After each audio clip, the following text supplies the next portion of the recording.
The beautiful thing about rock bottom is that you're standing on something. So you can only go up from that. Hello and welcome back to another episode. Today I have returning guest Violet Benson. Welcome. Hi, thank you so much for having me. Oh my gosh, I'm so excited to have you back. You are a very, very, very popular guest because, I think the insights mixed with the humor, anyone who can bring levity to wisdom and to life's pains is someone we want to be around. So that's why I consider you such a good friend. Well, I think we mesh well. Everyone loves you on my podcast. We did an episode together last month and it was really fun. People loved it. And you're so insightful. So I'm very thankful to be on your podcast as well. Thank you for having me. Well, welcome back. I'm curious what's been stirring in your mind, what's been coming up. I mean, you are exposed to literally millions of people and millions of comments. And so you get sort of a deep insight to the collective consciousness and what comes up for people. So I'm curious what you've witnessed and observed. Yeah, well, first off, I would like to apologize for my voice today. I am sick. I just went to Disneyland for my niece and being around with kids who sniffle. I mean, oh my gosh, the thing that I've never realized watching my nieces, they touch everything and then they put it in their mouth. It's insane. My niece, who's 2, just will touch the ground, just has to touch the ground nonstop and then just puts it in her mouth. And I'm like, what?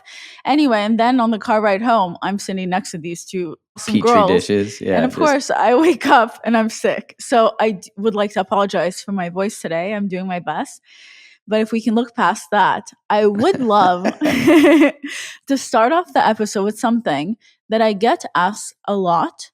And I don't think enough people talk about, which is friendships. And when I'm talking about friendships, I mean friendship breakups and also friendships getting together. So the first part is the fact that how we always tell people not to go back to their ex, but we don't really discuss how it's kind of the same thing going back to friendships that didn't work. And we also don't talk about enough about setting boundaries and all those things. And this is the same thing from relationships to friendships, that you have different expectations and you have different boundaries with your friends, and that's how mixes happen. And I think the last part is the fact that when we date, we get to know someone. Are you right for me? Are you not? And then you get to decide, you know what? This is not who I thought it was. Let's break up. But in friendships, it's actually the same thing. The same thing happens, but instead we end up feeling guilty 3 months in the friendship when we're like, oh, this isn't the person that I thought it was, but now it's awkward. You don't have the physical connection. So it's kind of weird to go through a whole breakup because no one really talks about the fact that you are going through a breakup in friendships as well. You get to do the same dating with friends. Why do you think it is that we don't? Because that's true. We don't talk about the pain of loss of friendships. We don't talk about even vetting our friendships on a serious note. I wonder why that is. I think it's because we're so busy romanticizing relationships and dating, and we just assume the friendships just are supposed to be easygoing. And then when they don't work out for many of us, we feel shame. Because we don't talk about it, it feels weird, or there's something wrong with us if we can't maintain friendships, or if we're attracting the wrong partners, or because even with friends, you can end up accidentally repeating patterns. So and true. It's not just in dating. I feel that I tend to repeat a specific pattern even with my friends. And it took me only until last year and a million conversations with you to kind of process and figure out, oh, I'm repeating a pattern. Or, oh, I always used to feel so much guilt whenever I couldn't make someone happy, until with a therapist, I got to find out, oh, it's not guilt. I don't have boundaries. So people overstepping my boundaries, and then I feel guilty and then also bitter inside. And that's because, oh, I just have to actually set my boundaries more. And a lot of times the people who are upset with you the most are the people who get to benefit from crossing your boundaries the most. Right. It's so true. And then it keeps your behavior the same. Right. Till it doesn't, till you experience the awareness that you're talking about. Maybe for you listening to this, that's coming up. Because I think of some of the friendships that I've had that are the closest tend to also be the ones that are the pattern that I have previously had to work through, where someone's like more outspoken and their energy is more assertive or maybe powerful. It was normal for me to go into sort of people pleasing kind of fawning mode, like trying to repair or like playing small so I can allow them to stay big. It's not even their fault. It's just that's obvious. That's the pattern that I would default to, kind of like a little boy who just wanted to keep his friends, which from my childhood makes a lot of sense. I like what you're saying because our friendship, I'm definitely more aggressive and outspoken than you are. So that's interesting when you're talking about your pattern. Not that I'm aggressive with you where I tell you to do things, but that is true between our personalities. That's true. You are definitely, I mean, I'm bold, but you are bold on another level, which I really love. Like when I see your Instagram stories, sometimes I'm like, damn. Or when someone tries to be rude to you and you just savagely destroy them in comments, it's just my favorite thing. Which I've had to calm down with. Well, having that many people commenting on whatever you say, do, or be, you're just going to get, I mean, you just are, just by pure volume, you're going to get your standard trolls who just have nothing better to do but to be rude. Yeah, but it doesn't, I would say if I'm responding on a comment on Instagram, it's never things like, well, F you cunt. It's more, huh? That doesn't make sense. I'm confused. What's the problem here? But I mean, that's besides the point.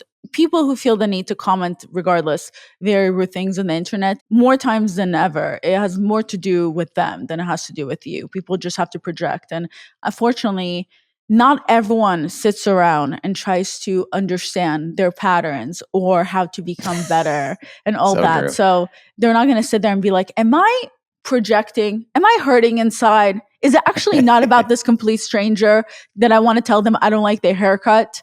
Like, is it actually about me? Is their haircut triggering me because they're reminding me of my mother's haircut who used to bully me all the time? Is that where it's coming from? No, it's not.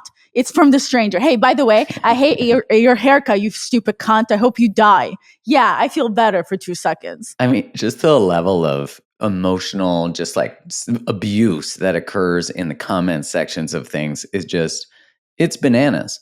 And, it's interesting too, because I wonder how that affects friendships. Just, I was talking about this yesterday, just that what I witness is people are so afraid of getting pushback for sharing their actual opinion because their opinion doesn't align with whatever you're supposed to think, feel, and be, that they just silence their opinion now. And I see that going on in groups of friends too, that there's a fear of actually opposing the group of friends or saying something. I remember being able to exist in friendships, which is still true for me today, but it definitely got more delicate during COVID. But being able to exist in friendships where you could actually talk about everything, and disagreeing was actually the route to learning more about one another and finding different wisdom about your own perspective.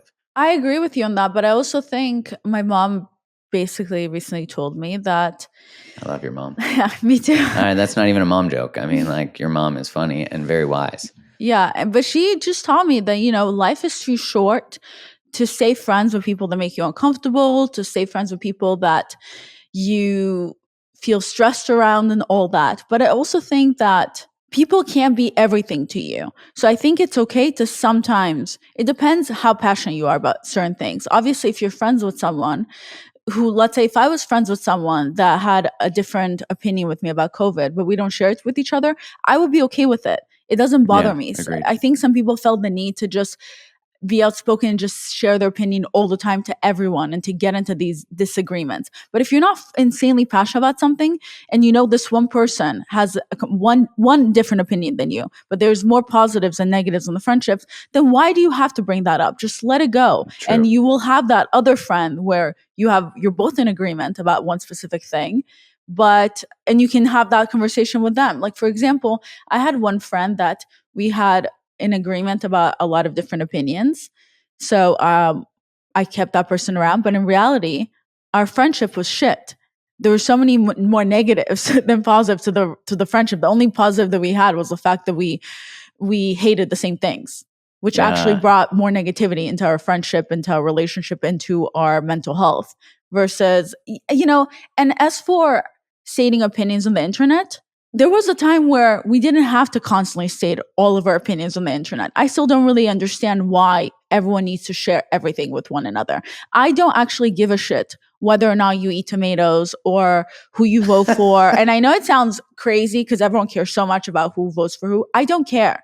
As Yeah, I long don't as you're either. not, unless you are doing something that's insanely racist or makes me uncomfortable, like you really don't believe in women's rights and you think I need to stay in the kitchen, or you just think all Jews should die and that makes me, or everyone should be segregated and you're very vocal about that opinion, yeah, that's going to make me uncomfortable because I'm a Jew and I would like to continue to exist. So yeah, I'm going to take a step back from the friendship, but Yeah, everything that else, makes sense. if you believe that, I don't know, I don't care. I don't care. I don't want to know. I wish we can go back to where I didn't have to know what you ate for breakfast and I didn't have to know who you voted for. I don't care. I mean, social media has created that so much. Even what you're saying about politics, like I have no idea who my friends vote for, and I don't actually even care. But some people give so much of a shit about what someone's political ideology is or what someone's perspective is on whatever subject. And it doesn't allow for psychological safety in friendships. When I think about having a friendship with someone who might believe something different, I actually want to encourage them to believe something different. I might not agree with it and I might get activated by it, Right. but I do ultimately appreciate it because it does broaden my range and my perspective. I think formerly in Village, we had diverse thoughts, and those diverse thoughts actually cultivated more wisdom of the group. So, yeah, I hear what you're saying. It seems like social media has amplified this. It's become their identity.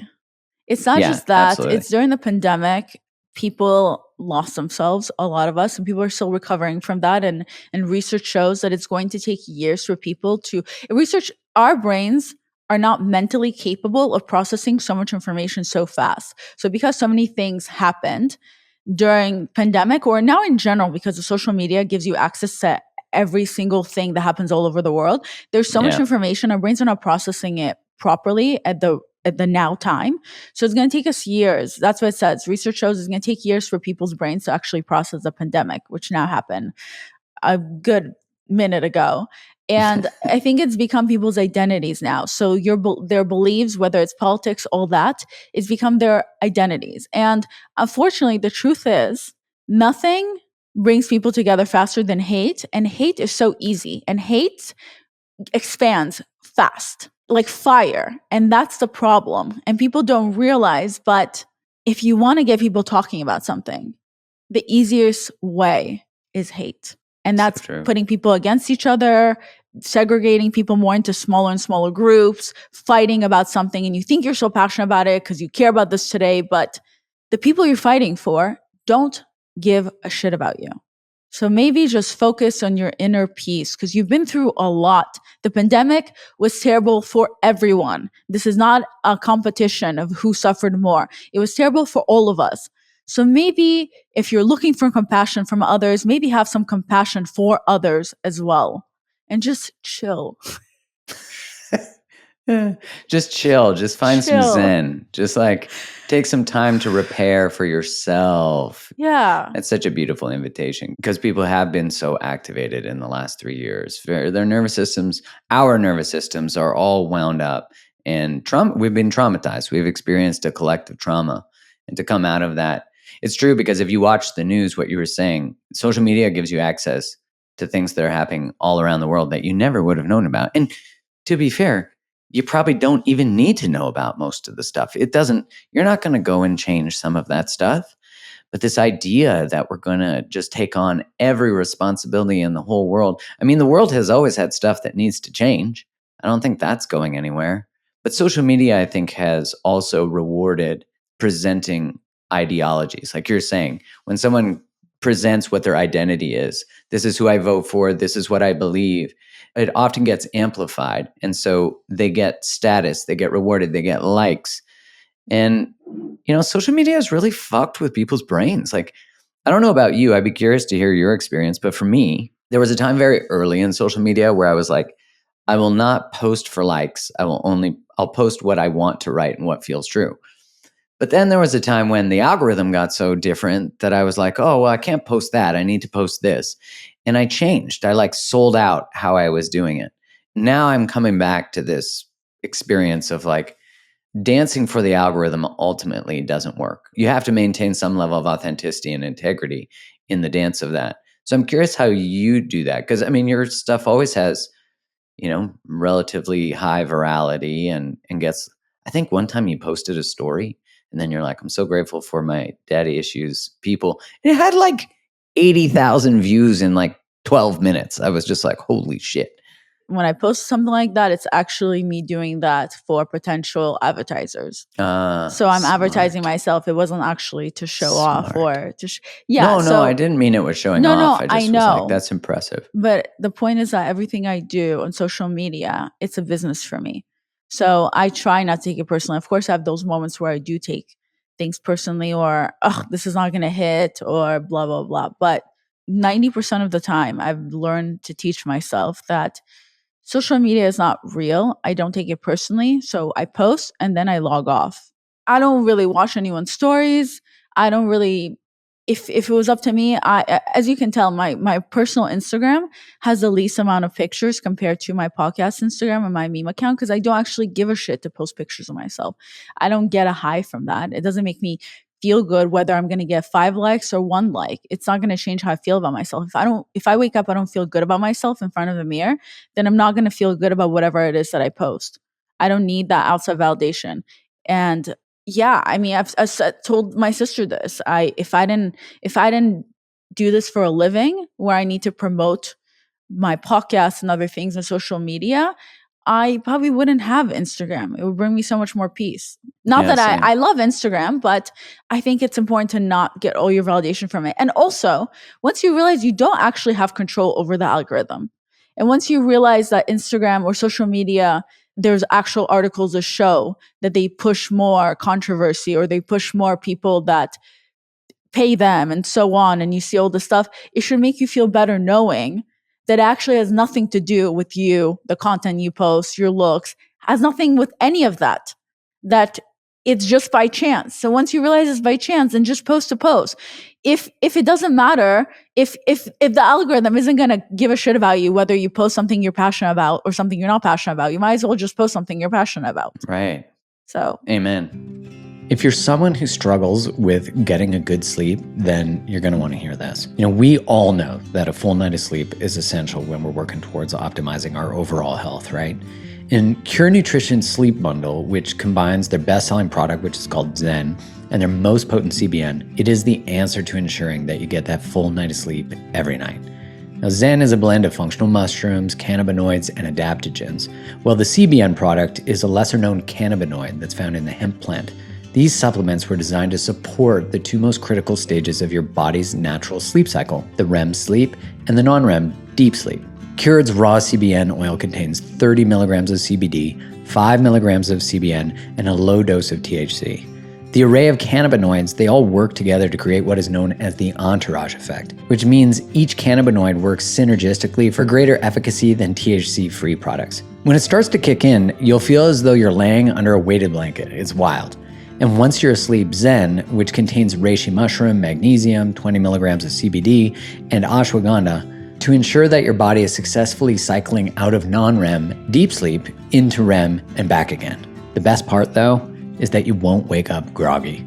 With this sleep bundle, I wake up feeling refreshed and ready to take on the day. And right now, Cured is extending an exclusive offer to you, my listeners.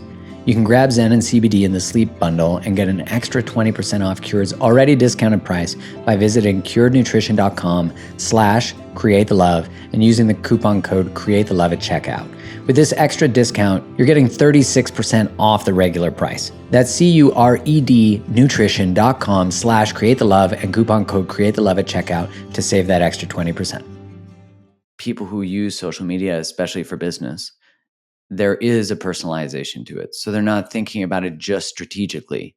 They're actually taking it personally. And in doing that, it muddies the waters. Like then you're trying to create, and then you're also getting insulted if something doesn't do well, which, I mean, for young people makes sense. I feel like young people, they don't have the ability yet. And when I say young, I mean like people in their teens. They don't have the ability to decouple their self-worth from social media. Like when I was young, social media didn't exist. Thank God. So, I know. Like, I'm older than you. So for me, like my childhood, social media didn't come out till I was like 28, 27, Wow. something like that. So like Facebook came out then. Before there was like sites like College Club, things like that, which probably no one knows about other than people my age. People in their 90s. Right. People in other senior citizens like me. You were around when the TV went from white and black to color. I wasn't that far back. I'm kidding. Although maybe when I was a kid, I don't know. I'm kidding. I do remember the first computer though, and it was giant. Yeah. No, I remember I used to play video games on it. I remember when the internet went ding. Yeah. Yeah.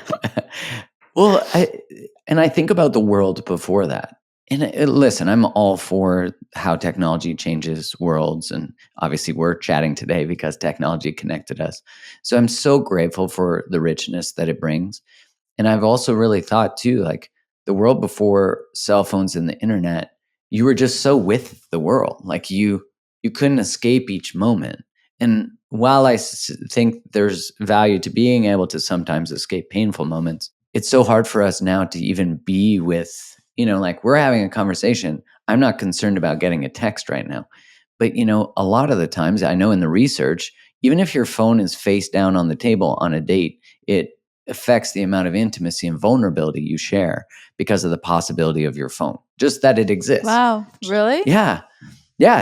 So I think about that and I'm like, because if you see it even down on the table, you're thinking about, do I have a notification? And then you go say you got to go to the bathroom, but really you go check your shit, or you do both. I don't think there's a point in pretending like these things don't exist. I think it's more about living with it and doing everything in moderation and whatever it is that helps you. I've been in those. When I created Daddy Issues, my meme account, and how long ago was that? 8 years ago, and it'll be 9 years in July. Wow. Yeah. Sorry. So when you started it? When I started it, and I think a year into it or 2 years into it, when I became the it girl that year, and I was gaining so much popularity, like 20,000 followers a day minimum. Jesus. And every article was about me, and it was really cool. I got obsessed with that. It was such a high. Wow, I worked so hard for it, and now people are acknowledging me, people are noticing me. It's so cool, and it was when I think it was during the time I was anonymous, and then during the time I became non-anonymous. So it was all this high, and of course I was also getting bullied by certain people. It doesn't matter, that comes with the price. But it was such a high. And then the following year, what happens?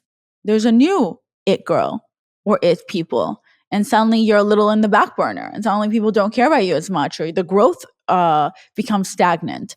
And that's a lot to take on. So I kind of had to process that. That was really hard because I was so used to all that attention. Of course, I took it personally because you would think, oh, maybe if I was thinner, or maybe if I were prettier, oh, maybe I need to do this to get more attention. Maybe I should do this. And it takes a toll versus realizing, well, when I first started, I wasn't focused on being popular. I did it because I wanted to help other people. And I did it because I wanted to make people laugh. I did it because I wanted to make people feel something. It wasn't about me. So I think whenever you make... at least for me, whenever I made things about me, the popularity for me, I think it's usually when I lose myself versus when I stop and I'm like, this is about other people. And the information that I'm putting out there is going to reach the people who need to hear it. And once I focus on other people, then I think it's when I manage to succeed and continue with my success. And I've since had to reinvent myself and to find things I'm really passionate about again, which became my podcast after Daddy Issues continues to be my alter ego because I've outgrown this girl that I used to look up to. Because the whole story behind Daddy Issues is that I felt so invisible in my life, and I created Daddy Issues as my alter ego because she was this really cool girl that I felt that no one could ever think she's invisible. Everyone saw her. She was popular. She was cool. She was rich. She got invited to all the parties. All the boys liked her. She was everything I wasn't. And I wanted to be just like her. And I wrote a whole story about her. And that's how Daddy Issues came about. And that's when I got to see other people can relate to her or wish they were her.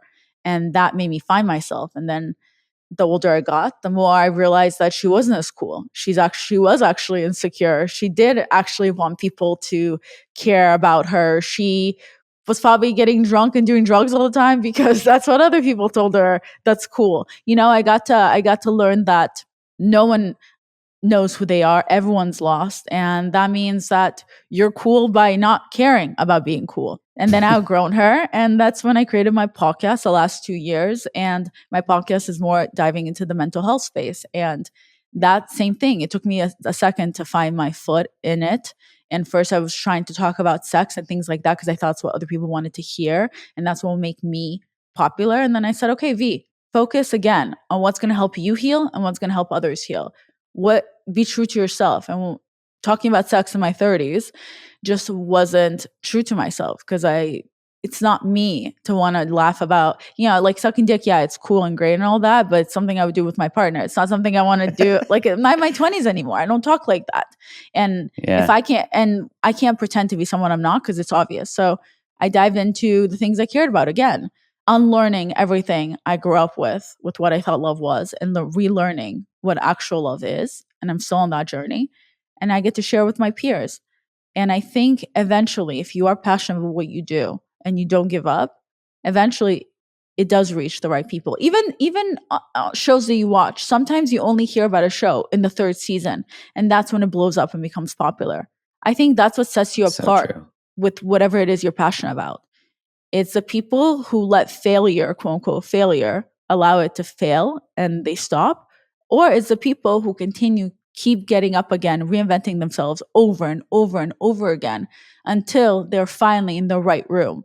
Because one thing people need to learn is that if you are in a room where people don't get you, or they don't laugh at your jokes, or they don't agree with what you have to offer, or it's not for them, or they pass on you, blah, blah, then it doesn't mean that you don't have what it takes, or that you don't have talent, or that what you're offering isn't good enough. It means you're in the wrong room. So it's up to you to realize that has nothing to do with your value, and to go keep trying over and over again till you find your people, till you find out that you are in the right room and people value what you have to offer. No, don't give up. Well, it's so true. I was reading recently, I don't know who wrote it. I can't remember. I wish I could, but it was really beautiful in that it was talking about how if we place our value in how something performs or how season one does or whatever it is that we're doing, what happens then is that a lot of art never gets made because we don't believe it's going to do well. And I remember when I read that, I was like, isn't that so interesting? Like in a world that we think validation comes from likes and shares and views.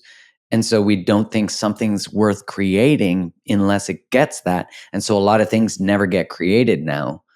And I was like, oh man, that's so sad that we have reshaped this. But that doesn't, of course, now art can be created from the grief of that awareness, and art created from grief is always good. And what you were saying about the reinvention, I wanted to come back to that.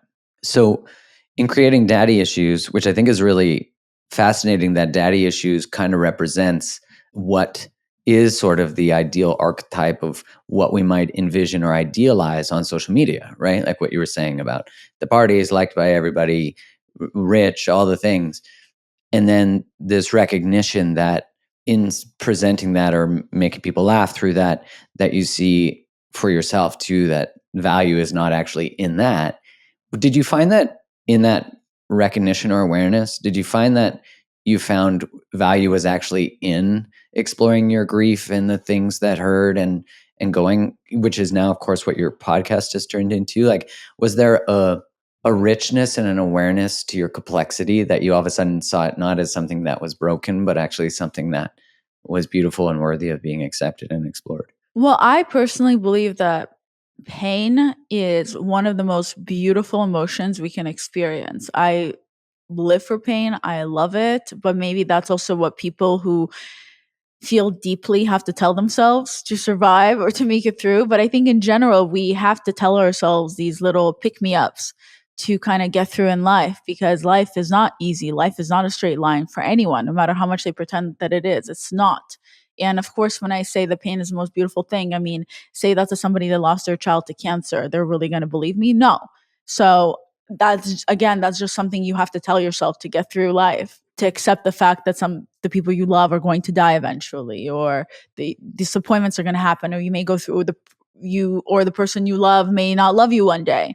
How are you going to justify that? So it's little lies that I believe we tell ourselves, little white lies that help us get through.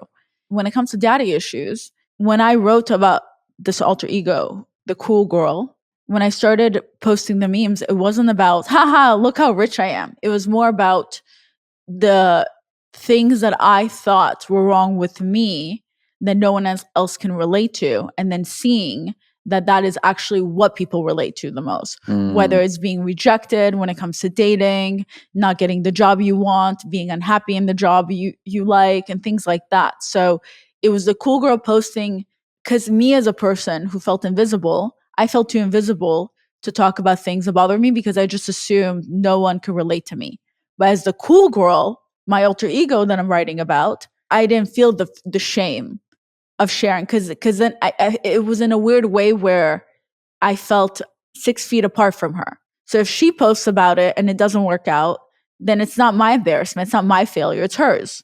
It's kind of the same thing when you're dating someone or when you make friends and you pretend to be someone you're not and then you get rejected by it. Then you think in your brain, well, at least I got rejected by pretending to be someone else. At least I didn't get rejected after they got to know who I really am, because that would hurt even more. So I think the alter ego was a way to kind of protect myself. Plus, she was anonymous. So it was a way where I was protecting myself, that in case it doesn't work out, no one's going to know. So if I fail, no one will know that I failed. And people are not rejecting me if something's not funny. They're rejecting her. And she can take it. She's a cool girl. She doesn't have feelings. What made you come out of anonymity with that? Eventually, I became her. So the more I kept pretending to be her, eventually, and I've told the audience of Daddy Issues, is that in a weird way, they created me. They created her and they created me. And the more I pretended to be her, the more I became her, the more confident I became, because it was the first time in my life when I realized that the way you fit in is by not caring to fit in. And there's no such thing as one box you can fit into. That's a whole, if you really give social media a chance, it does have so many positive aspects to it. It's not, if you seek hate and you seek negativity, that's where you're going to find. But there's also the other beautiful side of it, that if you seek positivity and you seek like-minded people and people to connect with, you will be able to find that as well. And for me, it felt that I was at my lowest when I created it, which is also why I believe that pain is one of the most beautiful emotions we can experience, because you usually end up creating the most beautiful things. Plus, the beautiful thing about rock bottom is that you're standing on something. So you can only go up from that.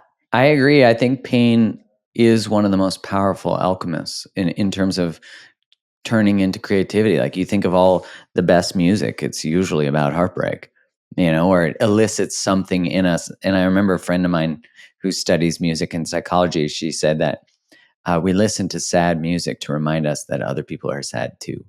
And Aww. I know. And I remember attending this workshop from Lisa Nichols, and she said, no one identifies with your perfection. Like, it is not connective. It's not relatable. It's bullshit. Everyone identifies with imperfection. And I remember it sparked me writing something about relationships, that when you embrace your own perfections and actually lead with them from that sense of confidence that you're talking about, it invites and gives permission to other people to lead with their imperfections.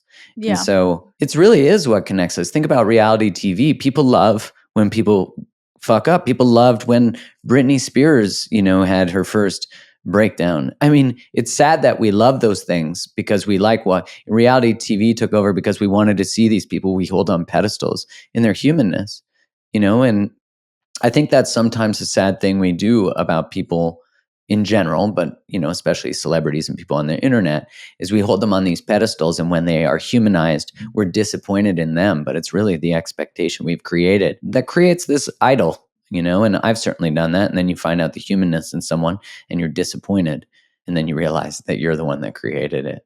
Yeah, but most people don't sit around realizing that. So it's just something that they can hate on. But, that's their own journey and you can't help everyone. So I'm not even going to dive into that. I've also never been obsessed with celebrities. I never understood the culture behind the celebrity obsession. Look, at the end of the day, there's a saying and it says only God is meant to be worshipped. Humans are not meant to be worshipped. And that's why a lot of times humans don't know what to do with all the popularity or with people worshiping them, because it's unnatural. It doesn't feel right. And then people get upset if you're not kind. People always, I think, get upset at celebrities if they're not always wearing a smile because apparently that's what they're supposed to do. Or if they ever get upset, if there's a phone, like what's his face? That one guy that's a singer. There was a phone in his face and he got annoyed and he just threw away the phone. And everyone got so upset about it. But in reality, it's just eventually everyone has a breaking point and they act like Right. regular human beings and people get upset at them. As for the perfection part, I completely agree with you. I'm such a perfectionist. My standards are so high that no one can live up to them, not even me. And that's such a struggle for perfectionists. And that's when I always have to come down from my pedestal that I put up for myself that I can't reach. And it's always my friends who kind of remind me, V, the reason people can relate to you is because you're not perfect. It's because you discuss your imperfections. No one can relate to you when you're perfect, not even yourself. And I'm like, I know. So yeah, that's really funny. But it's also funny when you find out that other people struggle with the same thing as you. And if I Yeah. had to dissect my need to be perfect, obviously it would come from thinking that, well, if I did this, if I did that, then I would be loved. Then people will Mhm. value me. And in your work and in your friendships, how has that shifted? Like you've stepped into this reinvention of creating your podcast, which I know you have so many guests. You explore so many subjects of relationship, mental health, emotional health, everything. Because it sounds to me like you've just been on a constant authentic version journey. Like it's not like a previous version of you wasn't authentic. It's always authentic in terms of your expression and your exploration. But yeah, I'm curious, as you reinvent, is that what made you aware of friendships that weren't aligned too? Yes, I started giving myself space to be wrong, but also I started giving myself space to accept the fact that I am allowed to change my mind at any time, that I'm allowed to outgrow people, that I'm allowed to grow.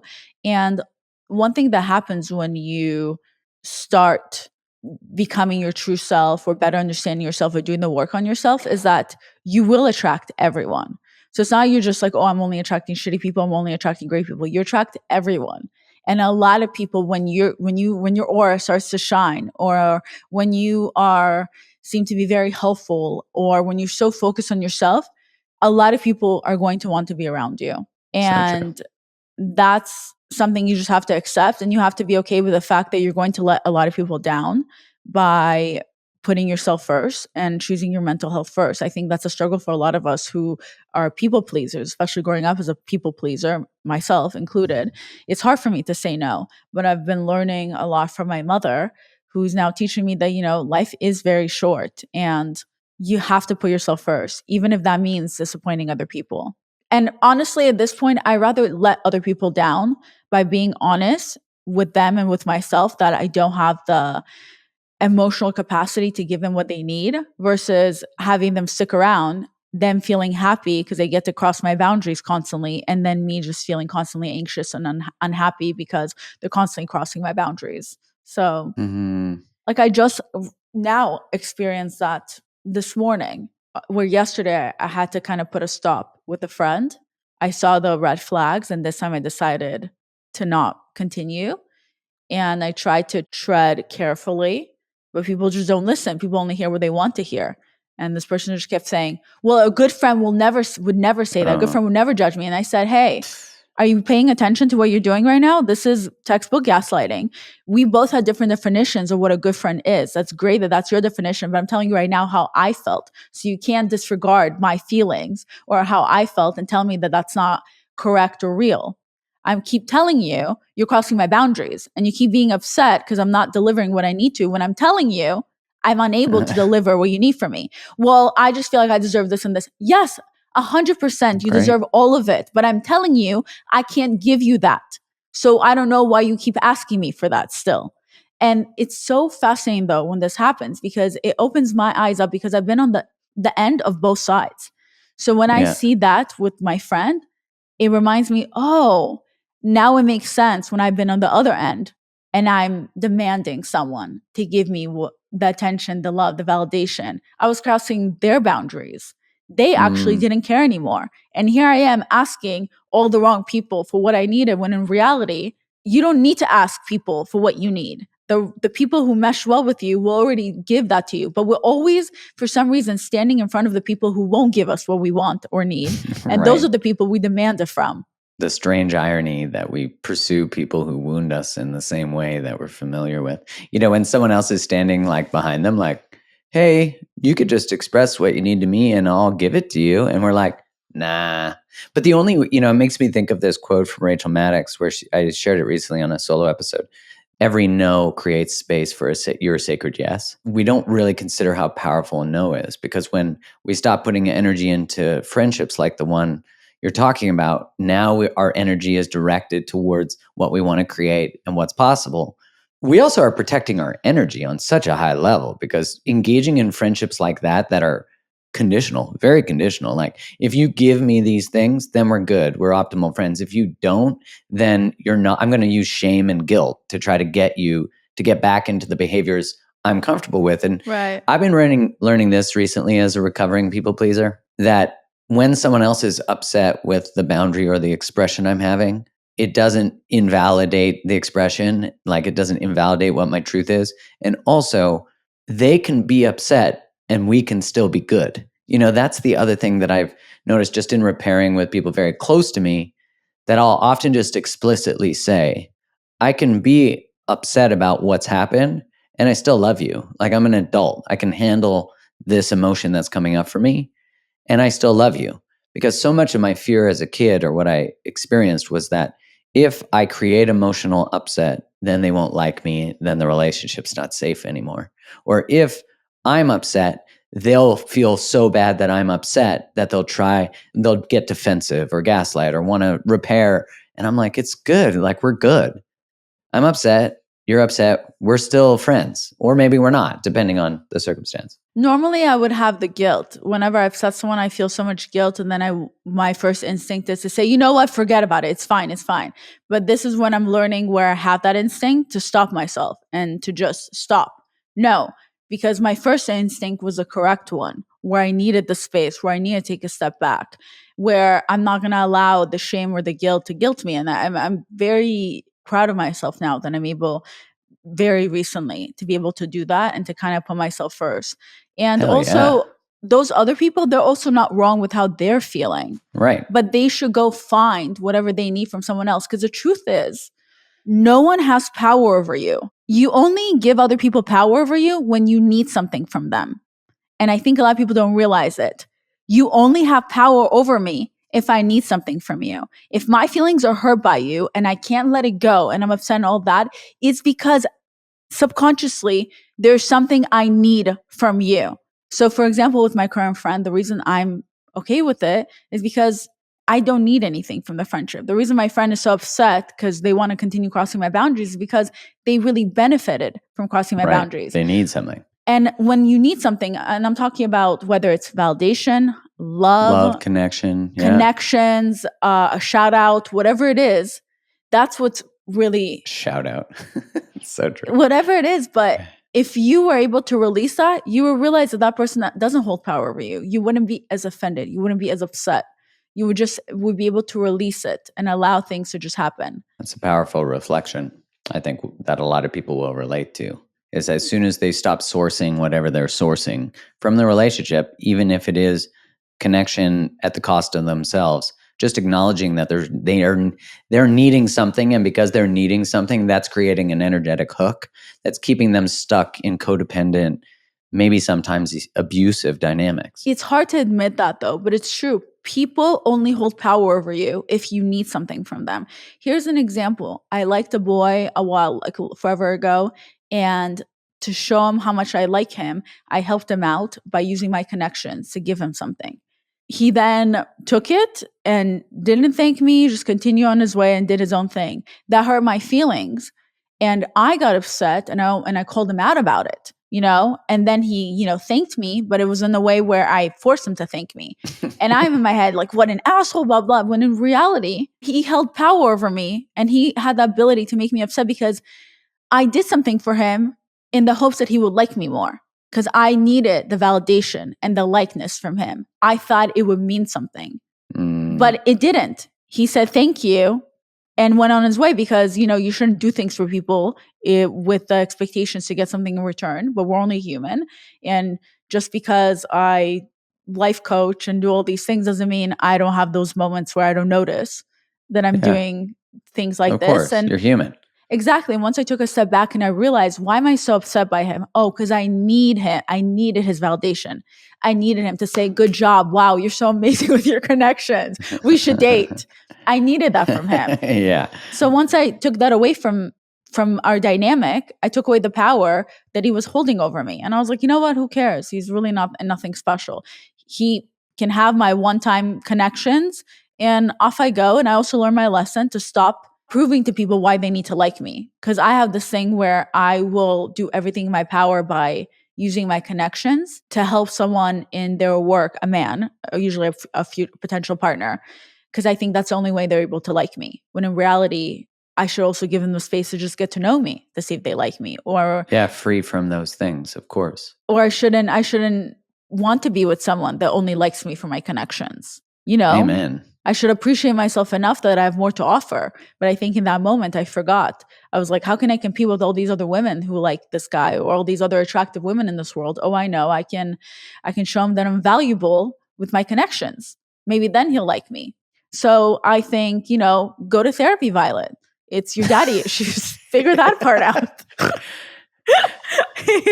That's funny.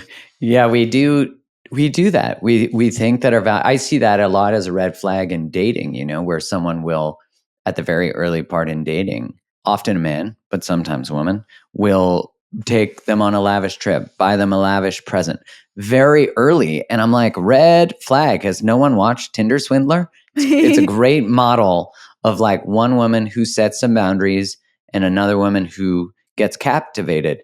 Both of them get exploited, but one especially, because she is swept up by the story and this idea, much like Disney, that this person's going to change and they're going to save you and they got you. It's interesting. I was listening to, I forget who it was, but it was a really interesting conversation.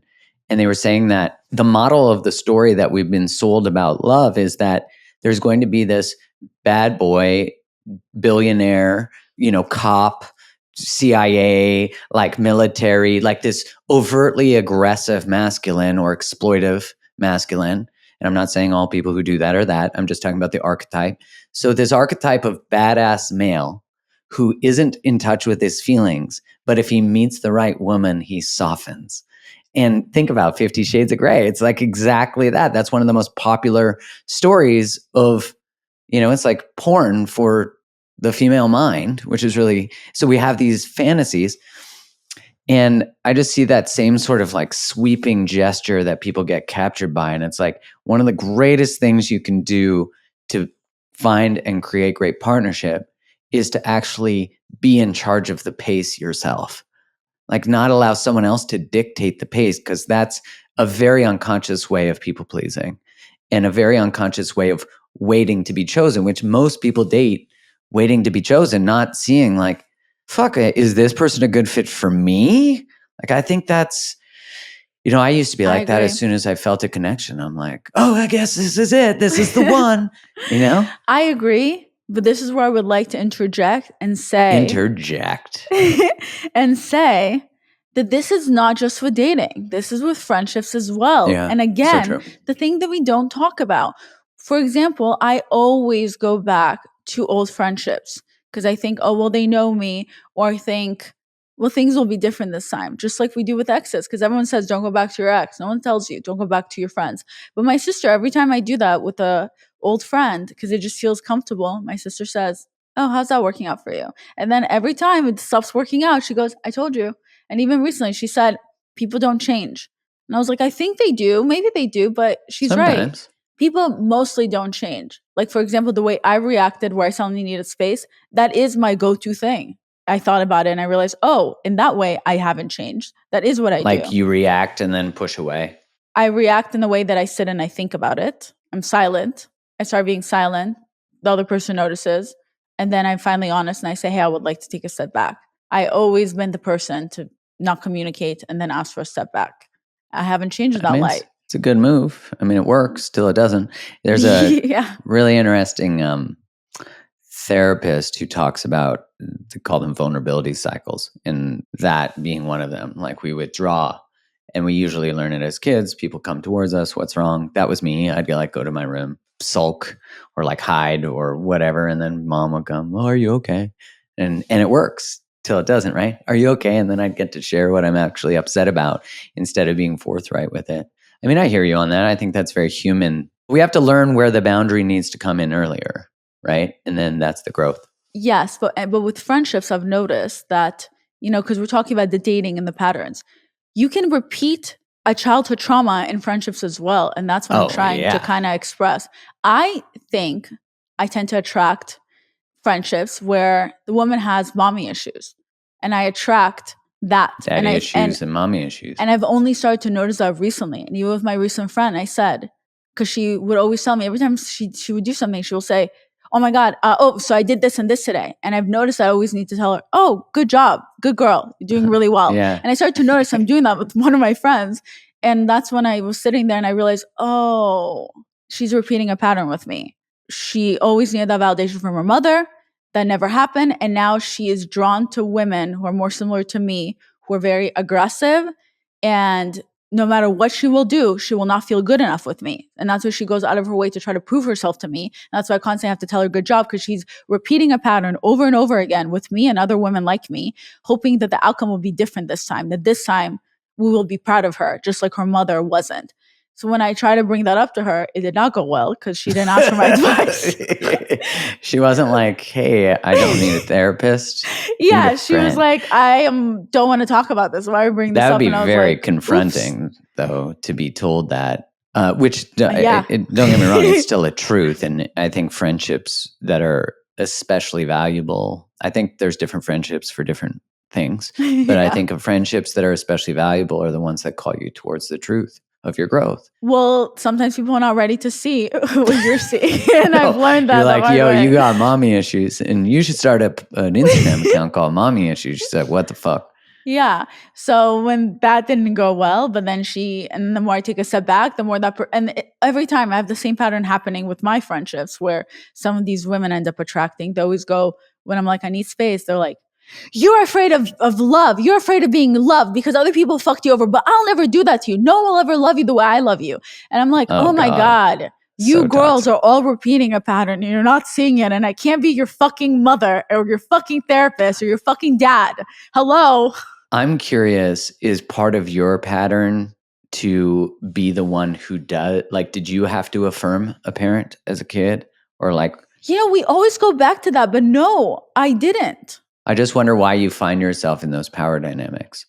Not to, I find myself in those too. So I know you and I have had this conversation numerous times because the way I'm presenting this pattern, it would seem as if I had a mother that was dependent on me, but that's not the case at all. Yeah, it's not. No, my mother is so loving and sweet. And my mother has so many kind emotions. And growing up, I view that as weakness.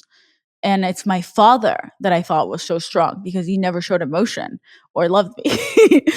So I was just busy chasing that type of love. And when I got older is when I found out that my father and I were the weak ones and my mother was the strongest person I know because she was able to freely express her emotions and express and communicate. And she went through so many hardships in her life and she chose to not let her heart be cold and not hardened. And instead, she chose to still give so much love to this world. My mom's the strongest human I know. So I got to learn all of that. I think maybe as a child, I don't know how this happened, but I think I somehow always took on the responsibility to try to make everything okay for everyone else around me without anyone asking. So I was always pretending to be fine. That's kind of similar. But no one asked me for it. That's the thing.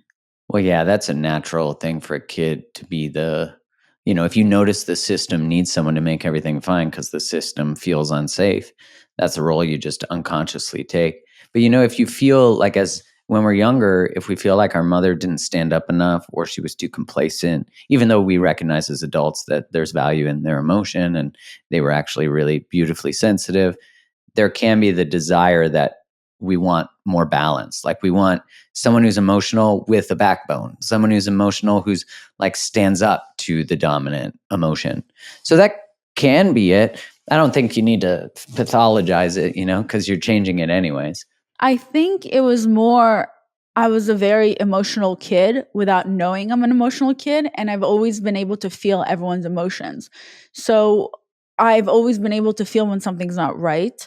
And I used to also express myself. And I mean, even when I was an accountant, if someone tells me something and I can read their body language, I'm not understanding that I'm an empath or whatever you want to say. So I'm saying, you're not telling the truth. That's not what you mean right now.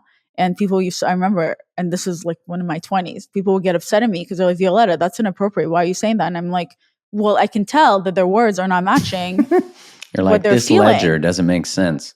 No, I mean, someone tells me I want to work with you and they don't mean it, I would be confused because I would say, no, you don't. You don't mean that. You don't want to work together. That's fine. Why can't you just be honest? And people would be like, oh, Violetta. So that's how I learned to kind of shut it off. But I also think— Were you in the US when that happened? As an accountant, yes.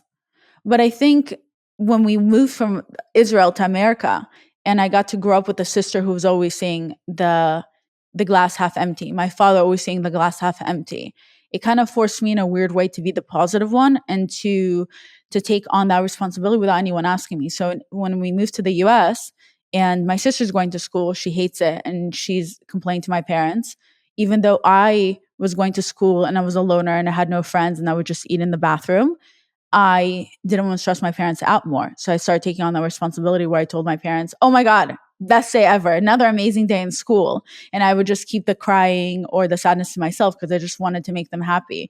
And I think in that weird way, I kind of took on the responsibility of always being the one to keep the peace. And I would just, my feelings, Not be a burden. and I think I didn't feel safe with my feelings. So I kept that to myself and I would just bring joy to everyone. But I've always been that type of person where people would see my light and take a little from it.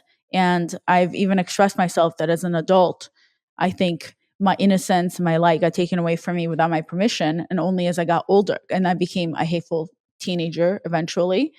And I saw a lot of darkness. And then when I became older, it's almost like I gave myself permission to feel again and to better understand myself. And I feel like I got my innocence and my light back. And now I know better than to give it to anyone without my permission. And that's why I have so many boundaries. And that's why I'm upsetting so many people sometimes when they can't cross it. But I don't care because I could die tomorrow. And I'd rather die feeling happy and free than feeling suffocated by people. And by the way, it's okay. I'm so tired of the fact that everyone thinks there's only one path. It's my way or no way. Friendships should be the ones where you call each other every single day and blah, blah. No, that's your opinion. That's not how I feel. And that's okay. Right. Go find someone who needs to meet those needs, but it's not you. Yeah. And that's okay. Like when we love boundaries and we have them and we respect other people's. Like when we know the value of boundaries, we respect other people's boundaries. And I think that's one thing that I've really valued in friendships, that when someone says, I don't have the capacity for that, or whatever it is, I don't get upset. I'm like, way to go. Like, I love that. I love that you feel safe to share that with me. That I consider a very great honor. And just as I get older, I wish they taught all this in school, because I'm like, man, imagine being in like junior high and learning about boundaries and people pleasing. Of course, you'd go back home and you'd be like, shit's fucked up here. But yeah. I just think about how valuable all of our lives would be if there was a class about emotional health, relationships, and boundaries. Like, we would heal the world. Yeah. But I think in a way where you can also understand where other people are coming from. Yeah. Because a lot of times it seems that when people listen to a lot of these podcasts or do their own research and all that, a lot of it has to do with how this makes me feel. Yeah. What's broken about them? Yeah. Everyone else is the problem and I deserve this and this and this. But if you want other people to show up for you, you have to show up for them. If you're looking for someone to be honest and bring all this value to you, you have to make sure that you're also honest and can bring all this value for them. And you have to be honest with yourself. Do I really actually just need a lot from this person? And I can't deliver the same. Because a lot of times I think we're not being honest with ourselves. So what happened with my friendship breakup or whatever it is, the space that I needed with my friend, is that I was also able to open up my eyes and understand when I was on the other end with some of my other friends. The truth is I did need more from them than they could take from me. So now I do see their point of view and why someone else didn't want to be my friend or someone else needed space for me. I get it.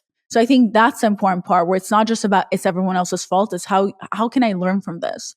Was I ever going through this experience when I was on the other end? Does it now make sense for me? Were that other person really not the bad guy after all? Because in reality, most of the time, the people you're dealing with, and I'm talking about in a very general sense, they're not gaslighting you. They're not a narcissist, textbook narcissist. They're not a textbook sociopath. All these words that we like to use to other people. They're human beings and they're expressing themselves the best way they know how. And it's just not a match. And we will tell ourselves whatever we need to hear to survive by being like, well, they just don't deserve someone like me, or, well, they're a narcissist, or they're gaslighting me and this, when in reality, they just don't want you. And that's okay. Go somewhere else and find someone else that'll make you happy. The end. It's so simple. We tell ourselves a story that's not true. We create a whole villain in our story. Oh, that person's a villain. No, they're doing their best, and for their own mental health, they don't want to be around me. That's fine. They're lost. Bye. They don't have the capacity, and that's okay. It makes me think of two things. One, when I learned about boundaries, I remember very long ago, one thing that really completely changed my perspective on boundaries was, first, we usually think about boundaries being like keeping bad behavior out. But boundaries is also about keeping our own behavior, thoughts, feelings, and opinions in, like our own, containing ourselves. We think about it as like drawing a line between us and other, but that still means we got to draw a line around ourselves. Like, I used to bulldoze my opinions onto people. Now, at least I have a social media and they can just unfollow me. But I used to do that in class. My report card in grade 6 has many comments about how Mark feels the need to give his unsolicited opinion about others in class. That was very true. And it's funny that the thing that got criticized is now, at least because I'm more mindful of it, becomes a superpower when it's honed. Wait, that's really cool, by the way. I think I didn't even realize what you just said. I never processed that. That's so true. Boundaries with ourselves. I then cross those boundaries all the time, where I keep it to myself, and I said, well, you know what? This is actually why it's not working out. And then I'm too honest with things that nobody asked me for, and that's when the fight starts. So thank you for educating me right now about the fact that I am not being true to myself, because I cross my own boundaries by not shutting the fuck up when I need to. Thank you. Yeah. Hey, you're welcome.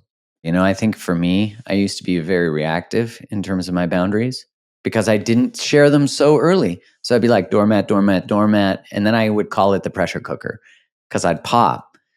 And then I realized that it's because I just allowed too much. I didn't stand in my values earlier because I didn't want to disappoint people, insert people pleasing. Because people say they want honesty, but they don't mean it. Because then when you're honest, they're like, where's that coming from? So then you feel, for me personally, I feel the need to just keep my mouth shut. And I'm like, let it go, let it go, let it go. And then eventually it's too much. Yeah, well, now I think about the physiological cost. So for me, what's made it a much greater responsibility to communicate earlier is I actually think about the impact on my health of not telling the truth and sharing my boundary early. Because now I just know too much about the inflammatory impact of codependency, because it causes your body to be flooded with cortisol all the time, which impacts your immune system, impacts your metabolism, it creates tons of inflammation, impacts your blood glucose, which again, not good, diabetes, heart disease, right? Like all these things. And I just think about how, not just for myself and my health, how important good boundaries are and good emotional regulation, but also for everyone I'm in relationship with. I mean, that is such a big deal, to be able to be a model and share and create a relationship with someone. Like, whenever there's a disruption in a core relationship, what I'll often say is, here's what I need and here's what I'm committed to. I'm committed to creating a relationship with you that's respectful and kind. And if you're committed to creating that too, I'm a fucking open door. But if you're not, then I'm not. And that's okay. And you start to feel a sense of peace being created because we're really protecting our own environment. And what you said, like, we invest in these people often who aren't even fucking investing. Like that to me is like you and I talked about that quote of like, in a room of 1,000 people who could choose us, we're drawn to the one who isn't interested. Right. And I Not wrote me, that from the but place. Yeah, right. I was like that. And now I just see like how unproductive that is, and how people pleasing isn't even loving to the people that we're in relationship with. But you made such a good point, which I loved in the past. I forget which one of our episodes, and you made a good point about how we don't realize when we're chasing emotionally unavailable people, friendship or relationship, we don't realize that in a weird way, we are actually also emotionally unavailable, have some of those aspects, because we are constantly choosing. We're choosing to chase that person. We're choosing to go through that. And it's actually our choice to stop the relationship. You can wake up one day and ask yourself, this is what I do all the time. Every day I wake up and ask myself, is this working for me? Whatever it is I'm going through, is it working for me? And if every day you say, yes, this is still working for me, where I'm chasing someone and they give me crumbs, but I'm good enough with that, until one day you wake up and you say, no, I deserve more. Is this working for me? Yes. No, it's not.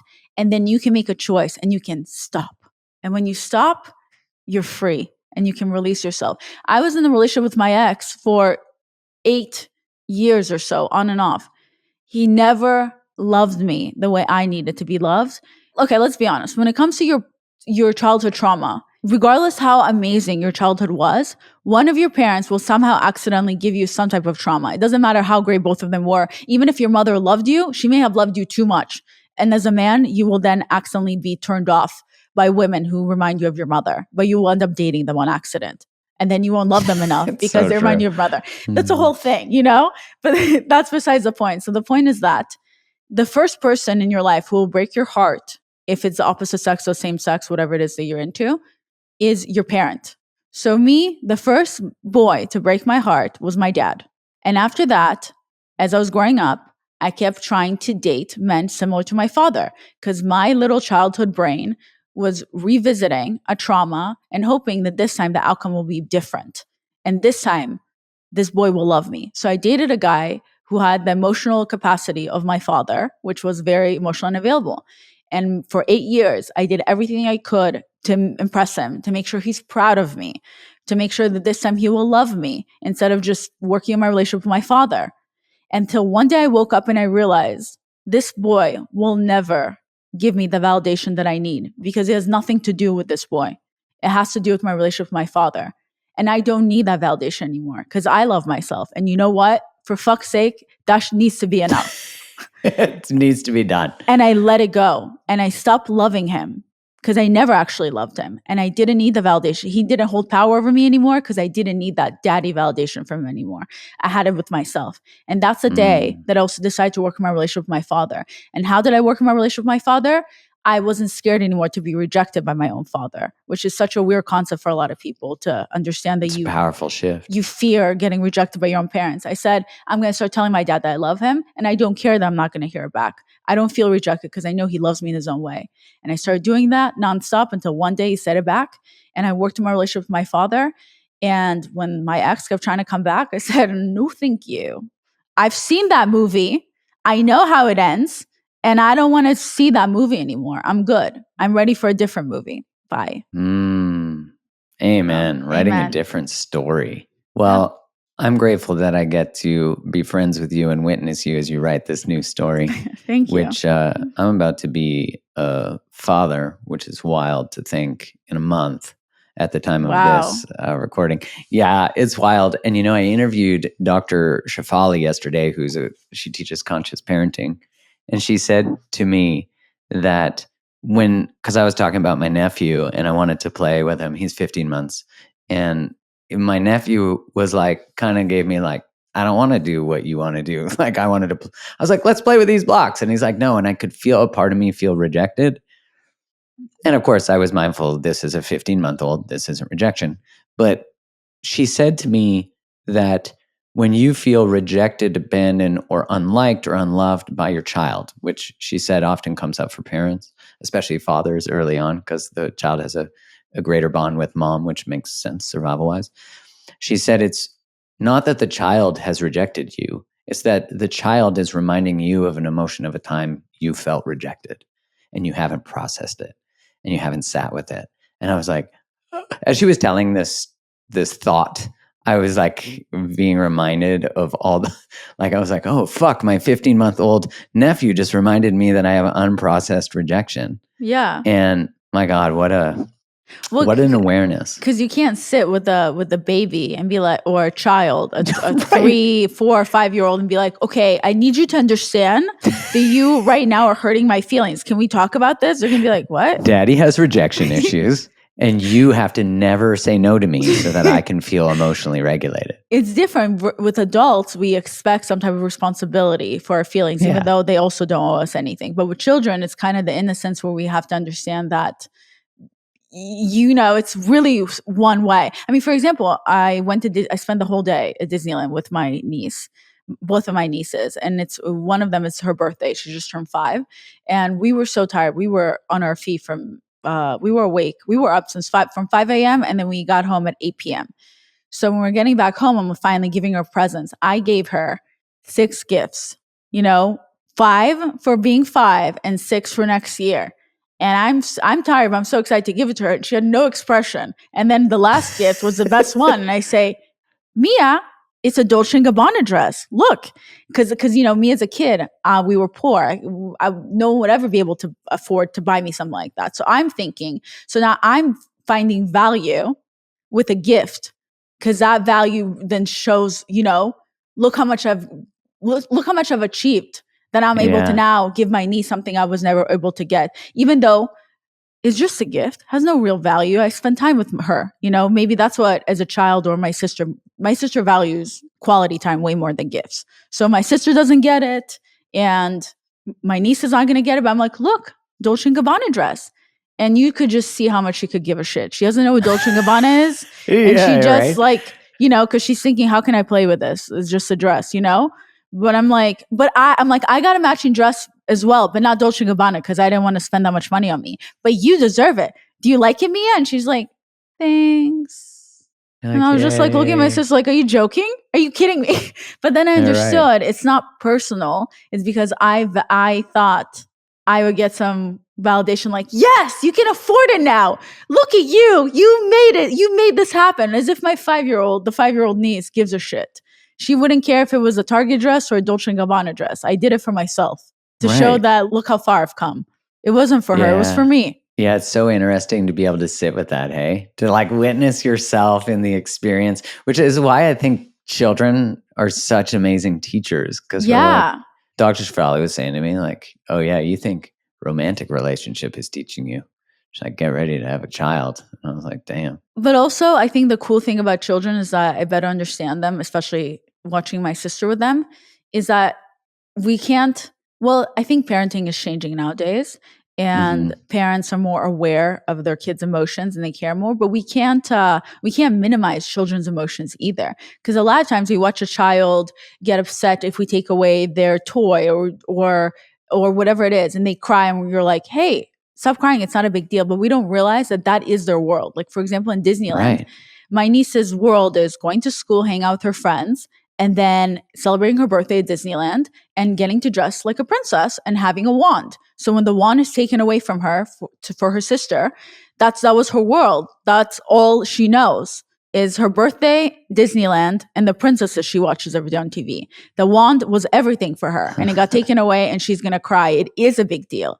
That would be my sister compared it, for example, if I just lost a brand deal and I'm crying about it because I was going to be my paycheck for the next 3 months. And then if someone said, it's not a big deal, just get over it, move on.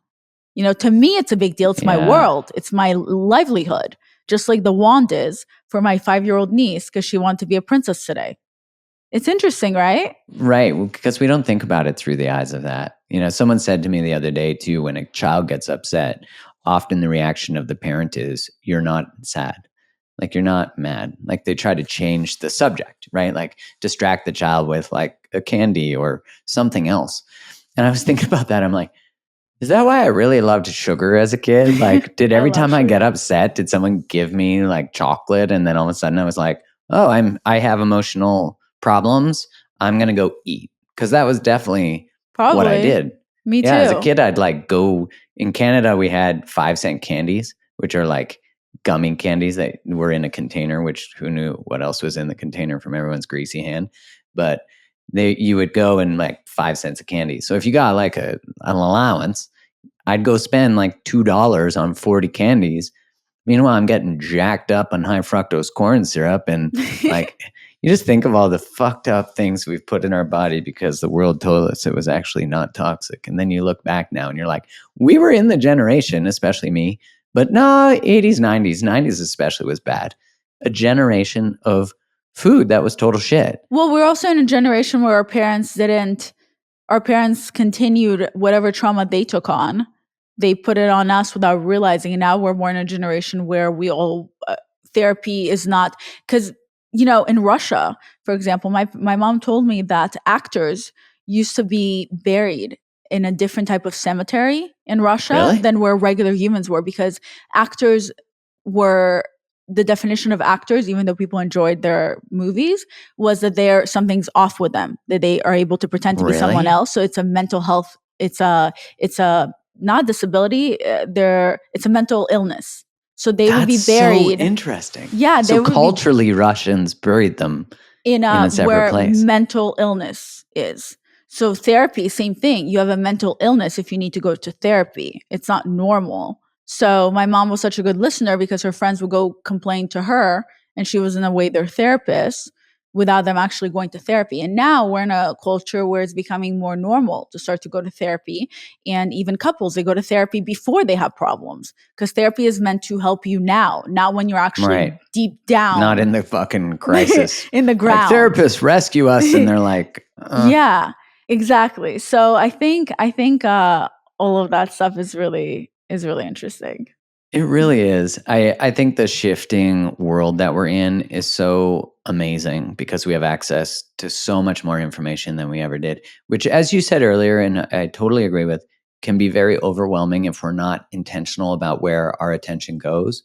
Like I have a friend who did this exercise at a conference where he said, I want you tonight to go on your social media. I want you to rank who you follow out of 10. And anyone below a 7, you unfollow. And he said, and anyone in an 8 and above that brings you alive, you keep. And he said, and there's no such thing as a 7, because a 7 is bullshit excuse to not delete someone. And so I was like, imagine if we did, which I think a lot of people do, but imagine if all of us curated our feeds based on that. Like, does it bring me alive? Does it bring me joy? Or does it bring me down into the pits of darkness? Because as you said earlier, like, social media can really do that. It can be an echo chamber of your own beliefs. It can be, what do social media companies know? They know that you being triggered or me being triggered is likely to keep me on the app. Yeah. Or me getting dopamine hits from, sexual images or whatever it is, although I do really, have you ever watched that Instagram account, Kids Getting Hurt? No. It's going to sound like I'm a bad person, but it is a funny account. It's so funny. It's hard to not watch. Like an accident where you just can't help yourself.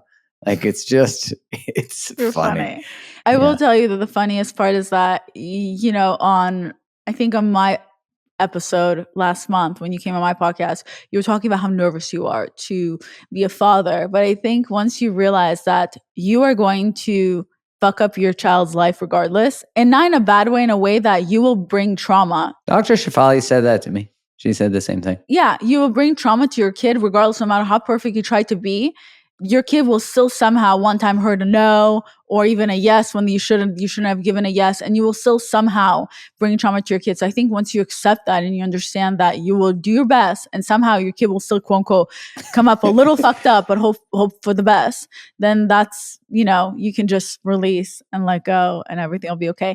Another thing that I thought was funny, the way your friend just told you about the numeric system. Yeah. I've been reading recently on, a long time ago, I was playing blackjack. And then my dad told me that I'm a loser for playing blackjack if I don't know how to count cards. He's like, you don't even know how to count cards and you're playing blackjack. And then I never did it again until I learned how. And then yesterday I was reading up on how to count cards.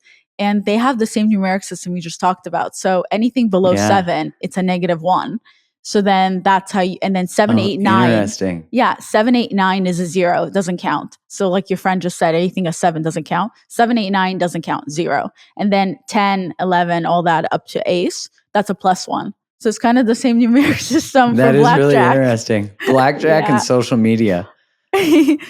Violetta, I love having you on. I'm so grateful for our conversations. I'm so grateful for so many of the insights you shared today. A special one that shook me in such a beautiful way was about how we can only be controlled when we need something, and that was so many insights though. And thank you for sharing your journey. And I can't wait to have you back on, and just appreciate you so much. For people listening, where can they find more of you? They can find more of me on my podcast, Almost Adulting, on every Tuesday and Thursday. Thursday is my guest or solo episodes. Tuesday is more the episodes focusing on my listeners and their crazy stories. And that's available to listen everywhere. And the Instagram for it is Almost Adulting on Instagram. They can also find me on daddyissues_ for memes, and my personal account, Violet Benson. Amazing. Well, we'll make sure we put that all in our show notes. Thank you for being here today. Of course. Thank you so much for having me, and have a beautiful day, everyone. Mwah.